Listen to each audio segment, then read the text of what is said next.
It sucks that as a leftist, or hopefully just a fairly aware person who has a sense of compassion for others, there's so much news that you can't simply be happy with whilst the world burns. Media consumption in current year is as ravenous as ever. So many announcements about movies you should go see, games and consoles on the horizon, and technology pushing just a little further while mass evictions loom over many. A certain country continues to put its citizens at risk amidst justified unrest. Wait, this is supposed to be a video about video games. Video games? Video games. Video games. Video games. Video games. Video games. Video games. Hello all bites, new and old. Those unaligned or curious. You are entering into the maw of a beast with many stomachs. We are only exploring one today. But remember that these things are connected to the systems that drive the world as it is, not just an occurrence in isolation.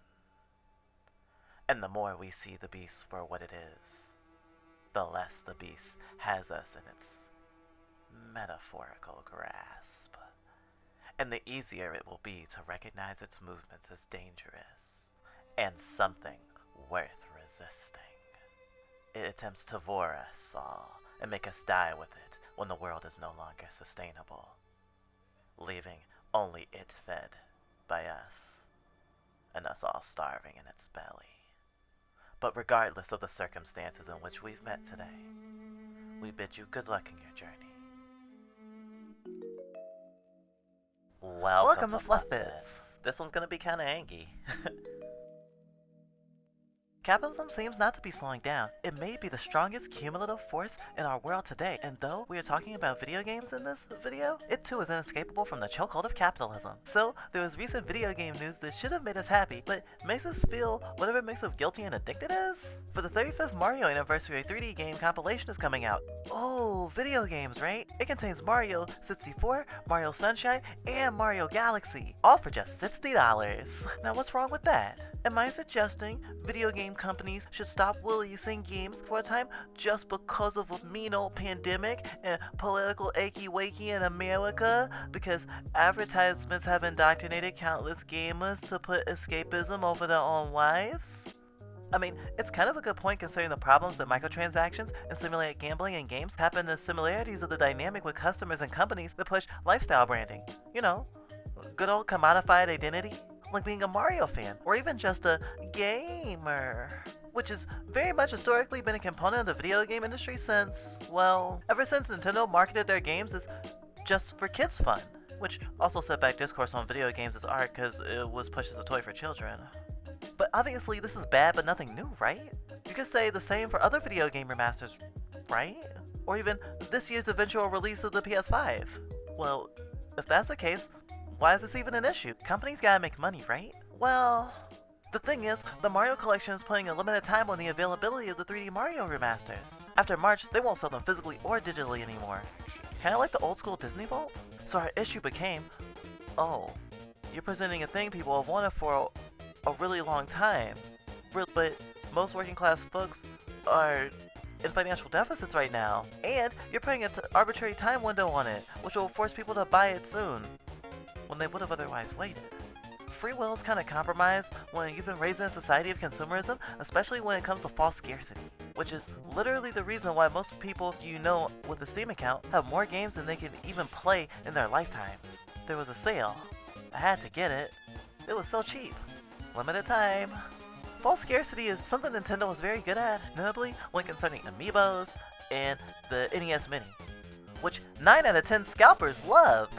Also, we'd be remiss if we didn't put this into the context of video games as art that is worthy of being preserved, as Nintendo is notorious for being very scant with re-releases and going after ROM hacks of games with all the force of a bullet bill, smashing many attempts to preserve games, especially ones which Nintendo refuses to make easily and legally accessible, instead preferring to always have these rare games as a backup to drip-feed sales anytime they want. Yay, capitalism! And it's hard to talk about these things, because inevitably it comes down to, well, Nintendo owns it, so get bent. But like, that's not the attitude in other industries, despite the fact that to keep backups of video game data is much less labor intensive than, say, having an automobile or a toy museum. Also, it's a reflection of the fact that teams that make such beloved games tend to have very little say in how the game is distributed, let alone if there should be any attention paid to preserving the game. But more on that later. When it comes to preserving history, no major video game publishers put much effort into making sure their games will be available in the future. Some, like Konami, are so deplorable that they threw out source code for a game integral to gaming history, and only cared once they remembered they could re-release the games to make more money. But since they burned, abused, and drove many out of the original creators of said games, not just out of their company, but out of the game industry altogether, there's likely no one even telling them how much they were fudging up, which led to one of the most disappointing game remasters of all time, which is to this day being cleaned up by the modding community and their passion for salvaging at least one of the games in question. Video game preservation isn't the only thing that rips Velcro from our fur, however. Although, before the news of another game's re-release, we were worried that game might become at least partially lost to time, since distribution to it was cut short. For no reason? Like a console generation ago. Technically too. But maybe distribution was cut so short, so Ubisoft would be able to fall back on selling it again later down the line, if they ever needed to make some extra millions or improve their image a bit, since, well, video gamers can't really stop ourselves from buying shit even when we're outraged. Hey, I'm no exception. The other historic video game bite of info we wish that we could be happy with is concerning the new Scott Pilgrim the Game re-release. A current-gen re-release of the beloved Scott Pilgrim vs. the World. A throwback to games like Streets of Rage and River City Ransom through the lens of the Scott Pilgrim universe. Scott Pilgrim not having been available since 2014 on any platform, because reasons, has definitely made many a fan and those curious of this nice beat-em-up hunger for any information regarding it being available for purchase again, including the author of the original source material, Brian Lee O'Malley, whom had more than once asked for said re-releases, had no more knowledge than the fans concerning a re-release ever happening, and never made a lick of profit from the game the first time around, and even calls himself a figurehead for the fans. Now, the movie deal that led to the tie-in game was likely from a contract O'Malley signed. He likely got money when he signed his film rights away, as many artists do. The game was a tie-in for the movie, but yeah, that's not the way it should be. But if you want adaptations of your work and want to have that work distributed to the masses, then on some level, you have to compromise under capitalism. Oh, and did I mention not even the original game devs were getting anything from this re-release either? Well, they're not. And again, it's not typical for the video game industry to ever pay devs, voice actors, or any company staff other than execs for any profit made after a game's release. But that's just the way of the world, isn't it? Especially once you're burdened with the knowledge that even amongst the most successful video games of all time, the devs have been overwhelmingly, extremely underpaid, and often overworked and abused for the amazing things they do, changing our lives. And so of course, we think that this re-release in particular is, well, problematic. Not only because of that, but because of how convenient it is that such a large throbbing distraction such as a Scott Pilgrim re-release has been announced so close to allegations of Ubisoft covering up for sexual abusers within their company for literal years. Seems like this distraction is perfect for making gamers that care about that stuff conveniently forget, or at least fall complicit. Although not forgetting isn't any skin off their back, because people will buy it, just like people bought The Last of Us 2, just like we bought The Last of Us 2 and will invariably buy the Mario Collection and Scott Pilgrim. But does that mean we should shut up? Does that mean that being critical of the game industry is wasted breath? Well, the point of this video isn't to tell you not to buy these games, well, not necessarily, but rather to give you access to the information we have. We don't think the gamers themselves are the problem after all, but we cannot faint hope that any gamer boycott will ever work. Plus it helps no one to make you feel like a bad person for wanting these games or buying them, and that applies to games like Skullgirls and Heartbeat as well. You should be aware of the messed up things behind these game productions, not just accept and disregard the thing because it doesn't affect you personally.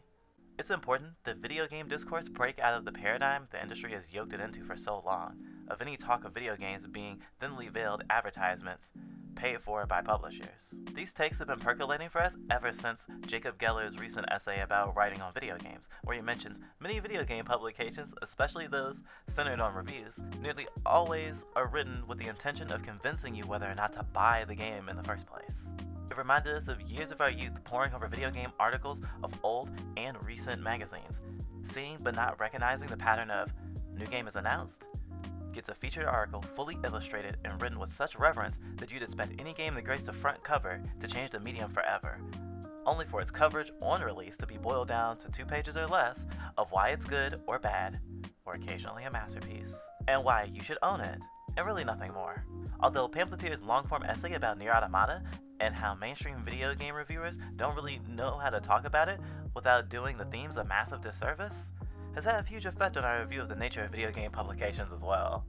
And to answer my question from earlier, even if we do plan to buy the games that we criticize, that doesn't mean our opinion or yours on the games and the business practices that see them exist aren't worthy of derision.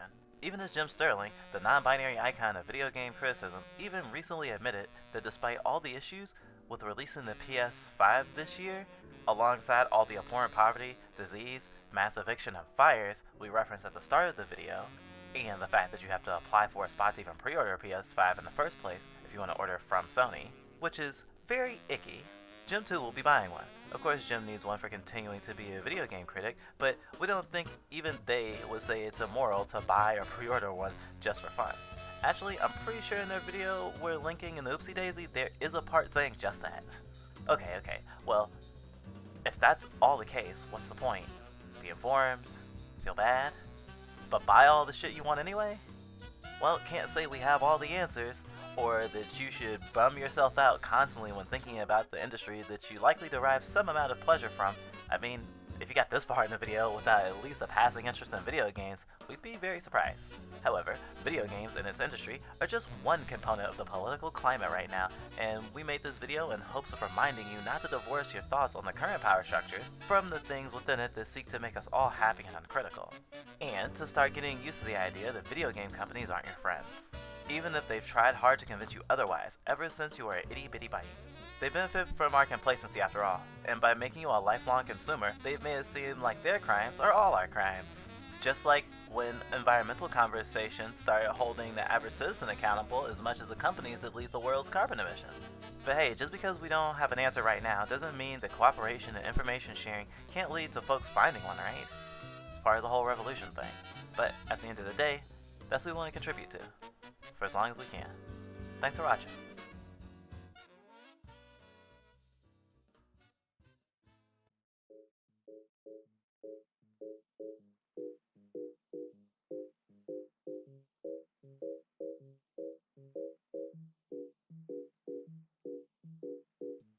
Hi, Weeby and Normie Bites alike.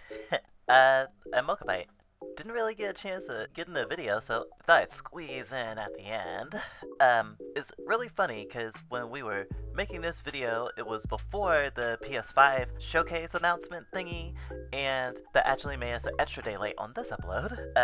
Primarily because it really factored into some of the stuff we were gonna say, and instead of changing it, thought that I could just ad-lib in a little bit and mention how Sony is holding backwards compatibility for the PS5 behind a paywall. You have to have PlayStation Plus to use it. We thought that was pretty scummy and wanted to mention it. If we had known that before we had started writing the video, it would have had its own section. It just really factors into all the things that the game industry is doing that makes it try to rein in control, both like creatively and commercially. You might have noticed that there's two different PS5s, one that doesn't have a disc drive and one that is digital only, which reflects the industry's desire to slowly edge out disc-based games, which will only mean that preserving games will be even harder since virtual games can go off shelves anytime they want, even if you own it. Who's to say that the new Pilgrim release won't fall the same way that the original release did? Anywho, we want to thank our wonderful patrons, valued customer, Sammy, 12 Face Productions, and Jamie J. If you too want to have your name at the padded end of our essays, then you can become one of our patrons. I have my own tier now. You can see scripts of essays that we're writing or have already written. And before I close, I just want to mention that even though we said that we don't have an answer for the things that are going on right now, that there are people still encouraging people to take action any way they can. So we're also linking an article here about how the game industry is broken and how it shouldn't be reformed, and some steps to try to make that happen. Baby steps, everyone. Baby steps. Well, as always, take care of yourselves, everybody, and this is Mokabite, logging out.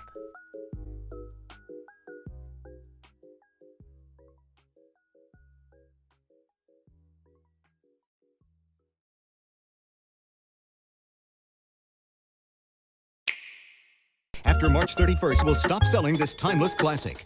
Mamma mia! Hurry, this is your last chance to add to your collection before it disappears for years to come. So long, Bowser! Available only until March 31st. Get all 3 before they're gone.